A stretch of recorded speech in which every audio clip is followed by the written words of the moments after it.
Hello again. Welcome to the first Fresh from the Cinema review of 2025. It's been a bit and glad to be back doing these, and I got quite a film to talk about today. I just got back from seeing the latest Osgood Perkins movie, his adaptation of Stephen King's The Monkey. I actually just recently read the original short story from 1980 and did my own little mini book review of it, which will be up around the same time as this Fresh from this Theater review. Little separate videos, my way of kicking off the year, and I'm not really gonna talk about how well the film is as an adaptation, just speak of it as its own thing here, and all I can say is this is one of the worst Stephen King movies I have ever seen. This might just be, for me, one of the worst horror films I've seen in a while. It's hard to really gouge this movie just after seeing it, because I'm just in awe of every decision that went into making this. And I had to think back to a movie that evoked a similar reaction. It might be Beau is Afraid, a movie that some liked, but I personally really fucking hated. And that movie is 3 fucking hours long. This one is only like 90 minutes if you don't include the end credits, and it was on the same level of being so bad and so just dull that I kept looking at my watch waiting for it to end, and the longer it went, the angrier I got. Like, I don't think I've been this angry at a movie in a long time. Just to start off, this movie is from Osgood Perkins, who made Longlegs, one of the most praised horror films of 2024, and I didn't see that one in the cinema, but I did watch it recently.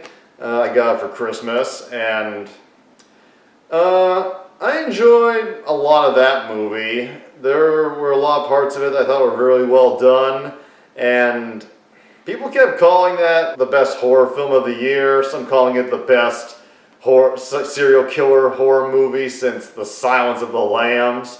And after seeing it, I'm like, whoa, let's take it down a notch. I mean, it was fun, but on par with Silence of the Lambs. Like, everybody kept describing Longlegs as like a 5-star horror movie, and while I did enjoy it, I did really get into a lot of it. It was more like a 3-star for me, mostly stemming from some questionable story decisions and an ending that was just convoluted, and it's funny. Osgood Perkins has made a Stephen King movie, and his last film almost fits the criteria for a Stephen King story, where it's interesting, very well done, keeps you wanting to see what comes next, and then it just shit the bed at the end. And for this one, it feels like there's no shit the bed ending for this movie. The whole thing is a goddamn piece of shit, and I don't like to get very reactive if I can help it, but I couldn't believe what I was watching. And if I had not read the short story, I still would be stunned with some of the decisions they made here. Like, I knew they were going to have to change a lot of stuff, and I was all behind that. I went into this really wanting to get into it, and right away from like the first 5 minutes, I could tell things were not looking good. The tone is really all over the place, and after I saw it, I looked it up and I verified it was meant to be a horror comedy, and even looking at it from that angle, I still don't think it works. This film, as far as horror goes, was not scary. I was not scared once while watching this, and as far as comedy goes, I can only think of maybe one moment where I laughed genuinely. There were a few parts where I laughed, but mostly just out of the just stupidity of some of the decisions going on here. The only moment I laughed genuinely was where we saw this woman pushing a baby stroller that was on fucking fire. Other than that, everything just, like, you take Bad Taste by Peter Jackson. That's a comedy with gore, and it's fun, it's charming. I didn't see any charm in this film, and I've been trying to think hard because I didn't like it when I watched it, and seeing how it was meant to be a horror comedy, I tried to think, does this justify any of the scenes in the film? And I really don't think so, because there are many parts where it feels like they're trying to have serious and poignant moments, but everything is so fucking dumb and retarded that it's impossible to really take any of the attempted serious moments seriously. And before I lose track, what exactly is the plot? Well, the basic plot that they take from the short is that a young kid and his brother dig through their dad's closet and they discover one of those wind-up monkey toys. Although in the story, and I'm not going to do too many comparisons, in the story it was a clapping monkey. Here it's a monkey that beats a drum with sticks. And they find that if you wind it up and it beats the drums, somebody dies horrifically. And that's the basic plot. These brothers witness a lot of people they care about die due to this fucking demonic toy. 25 years later, they're both adults now, and the monkey appears to have come back. The more timid of the brothers finds himself tasked with trying to find it after their aunt dies, and we find that there's kind of a ulterior motive on the much nastier brother that it takes the film in kind of a bizarre revenge storyline, and that's the gist. And there's also kind of a subplot, I guess, of the more timid brother trying to reconnect with his son, who he's admitted he's neglected and cast to the side. And that's a big thing that really hurts the viewing of this film for me. There are no likable characters in this movie. There's no, forget likable. There are no interesting characters in this movie. I can excuse lack of likability if the characters are interesting, but no, everyone here is written to be just the most moody, asshole-ish, and just unpleasant cunt possible. And every actor, I can't really even say that there's any overacting that you could get behind, because everyone here, the way they deliver their lines, it comes off like no one wants to be here. Like everybody's either on Quaaludes or they're just doing this for the paycheck. There was nothing here that felt like it was any passion behind what they were doing. And I've just been thinking back to another bonkers Stephen King movie that has an uneven set of tones that I did like, which was Maximum Overdrive. That movie is a shit show, but it was a kind of a fun shit show you could get into, and I'm trying to think what makes that film enjoyable and this one not. And I think a lot of it has to do with the fact that Maximum Overdrive was unfocused and crazy due to Stephen King being coked out of his mind when he made the film. It was just the work of a madman, literally. This film, as far as I can tell, it's very, that film was unintentional. This one is meant to be intentionally kind of a mix of horror and comedy, and it just didn't work for me. I just couldn't get into it. I wrote down a small list of just what I thought was the most unbelievably stupid parts of the film that just stand out and made me scratch my head like, why? And the first one would be in the beginning when we see the brothers, Hal and Bill as kids. Their dad dies and they live with their mom, who is just a bizarre fucking character. Like, that's another thing. No one in this film talks like a normal human being. Everybody, like, and if it's meant to be comedic, fine, but we get moments that feel like they're kind of meant to be serious, but everybody's talking so bizarre. Like, M. Night Shyamalan could not write dialogue this bizarre. The weak brother, Hal, goes into the boys' bathroom, which is suddenly filled with a bunch of girls who I guess are part of a gang. They're like a gang of bullies, and they are, for no explained reason, in typical, like, this is something you expect from a lot of Stephen King stories and movies.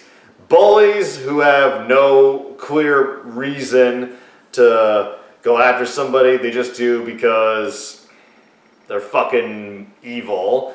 And these girls are like, your dad's dead. I guess your mom wears the pants now. So, and they're like, you can't be wearing the pants if she is, so they take his pants. I got nothing. That's dumb, and there's literally no reason to go after him. Like, what? Like, he seems like someone who keeps to himself, so I don't get it. And there's a scene where a dead body is being taken out of a house, and there's spectators, as you'd expect whenever there's a horrific crime scene. And some of the spectators are high school kids, including cheerleaders.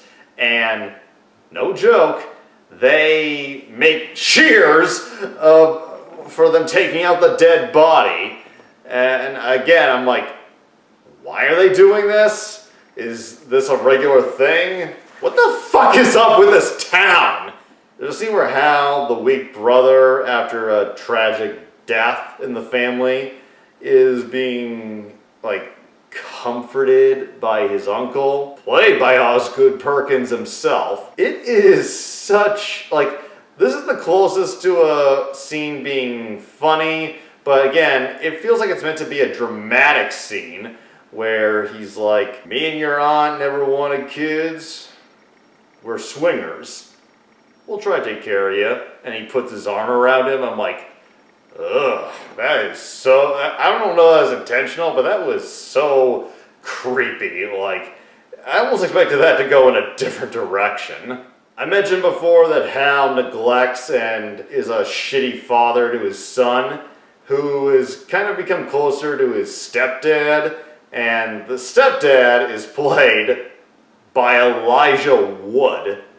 It's a weird cameo, and he's like this Jesus freak who believes in good parenting, but then he tries to challenge Hal over his masculinity or something. It's odd, and just like that, he's gone. In and out, and there's never any fucking resolution to that part of the film. Then I'll get into that in a sec, but I just really wish I had not wasted my time with this fucking movie. Beau Was Afraid was a long trek, but it took time for me to realize it was no good. This one was no good from the get-go, and before you ask why didn't I just walk out, I've never walked out on a movie in my life. I sit and watch the whole thing just so I can fully analyze, and I just I'm struggling to find what to say, because, and the craziest thing is, this movie is getting a lot of praise, and Stephen King himself really liked it. So I sit here wondering, is it me? Am I missing something? I don't know. As for the ending of the movie, go here if you don't want to have whatever there is to be spoiled. Bill, the twin brother of Hal, they've been estranged for many years, and the reason that their mother died was Hal wound up the toy, saying to it that he wanted Bill to die, and instead their mom did. Bill figures out that Hal winding it caused their mother to get killed, and he spent the last 25 fucking years obsessively trying to find the toy so he could wind it up and take out Hal. And yeah, he's obsessed, and he's just very poorly written, obsessed over his brother, and he insults him like he's still a fucking child. And Hal, he's no much better. He's a real prick, doesn't have any sympathetic moments, and in the end, Bill tries to make Hal's son wind up the toy, and all it causes is a bunch of innocent people. Like, yeah, that's the thing. So many innocent people die in this, and they try to have a resolution moment of sorts, which is, I could just tell, was building up to the punchline of Bill getting a horrific death. But again, I'm not sure how seriously were we supposed to take it, and because the way the actor played this scene, it came off like we were meant to take it seriously. But this brief moment of possible resolution, nothing feels deserved here.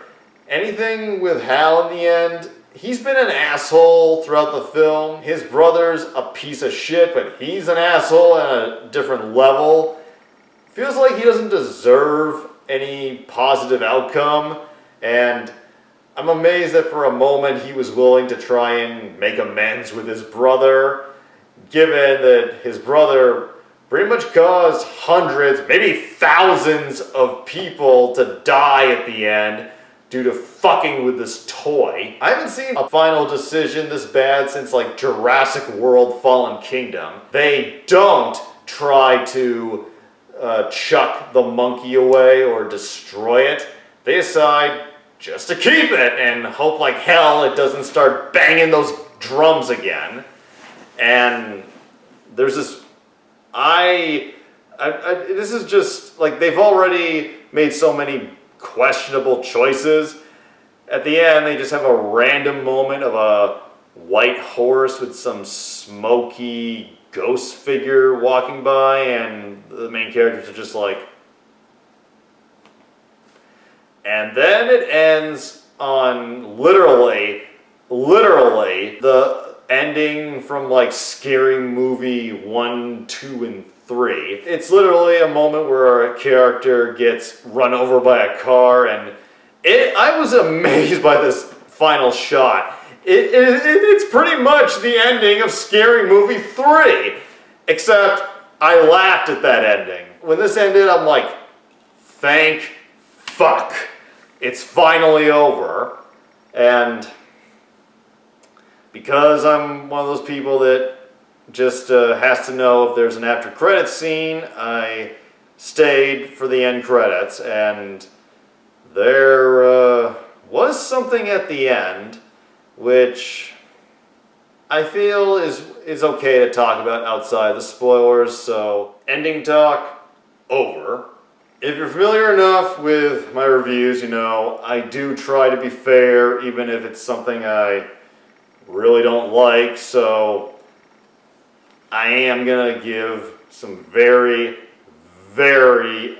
brief pros that I feel this film has. As brain-rottingly dumb as so much of the storytelling is. Like the deaths, I just didn't give a crap about, but I will tell you this. The majority of the gore effects, because there are a lot of gore scenes, a lot of the gore effects are mostly practical and actually pretty cool. They're creative, they're well done, you can tell work went into them. There's one or two CGI deaths that are kind of obvious, but the practical effects are pretty hardcore. I just wish they were in a much better movie. And Theo James and Christian Convery, who play the adult, and the two brothers in this movie, Hal and Bill, they're twins. Theo James plays both characters as an adult, Christian Convery plays them as kids, and even though both characters are unlikable douchebags, the actors did do a decent job giving them their own personalities. The hair and makeup that went in to making them look like they look alike, but they gave them different styles. It was very good. I honestly at first didn't realize it was the same actor playing both characters at both stages. So yeah, props to these guys. They really made you believe, like, this is the most convincing dual performance as twins, I guess you could say, since the fucking Parent Trap. And finally, the only other positive I have to say is, at the end of the film, after the end credits, there is a after credit moment, but it's not connected to anything in the rest of the film. It's a trailer for Osgood Perkins' next movie, something called Keeper. Yeah, I've never seen this done before. Like, I've seen like a movie tease, like Back to the Future Part 2 had a trailer for Part 3 before the end credits, but I've never seen a movie have a trailer play after the credits. And frankly, that trailer was the scariest fucking thing of this movie. And for all I know, that movie's going to be a piece of shit too, but the trailer may look promising. So, you know what? I'll give Osgood Perkins another shot. Maybe I won't see it in the theater, but I'll give, I'm always open. Like Ari Aster, I've never fully loved his movies. Midsommar was pretty well done. I liked a majority of it, but it had some pretty bad moments that pulled you out of the movie. But Ari Aster, I'm willing to give his next film a day in court, and I still feel like giving one to Os Perkins. Although, and I'm probably gonna be deserving of a smack in the face for this joke. After seeing this movie, you know how you get, after you see something really bad, you have that raw emotion where you just got no filter or nothing to hold you back, and you let out the nastiest, like, Comedy Central level of maybe roast jokes. I had one come to mind after I saw this movie, and I'm probably gonna regret it later, but I just gotta say it. Os Perkins, he tragically lost both of his parents at a young age. His father was Anthony Perkins, Norman Bates from Psycho, who died of AIDS in 1991, and his mother died in 2001. She was a passenger on one of the airplanes that was hijacked and crashed into the World Trade Center on 9/11. Just horrible, just tragic. And I have a lot of sympathy for Osgood Perkins, but my first thought after seeing this movie was, oh, how I wish he was on that plane with his mother. That was fucked up. Yeah, I know. Horrible, and I'm probably going to regret it later. And make it clear, I do not wish anything bad on Osgood Perkins. It's just a raw, fresh thought in a pretty lousy film-going experience, and may both of his parents rest in peace, and hope he does well with his next film. And big question you always gotta ask, do I recommend it? Fuck no! But if you've watched this far, then you've probably already seen it, so regardless, thank you for watching, and wow, I have not been this wound up in a while. Feels weird, and as always, I will see you again hopefully soon, although I feel I may have lost a couple of you through this video.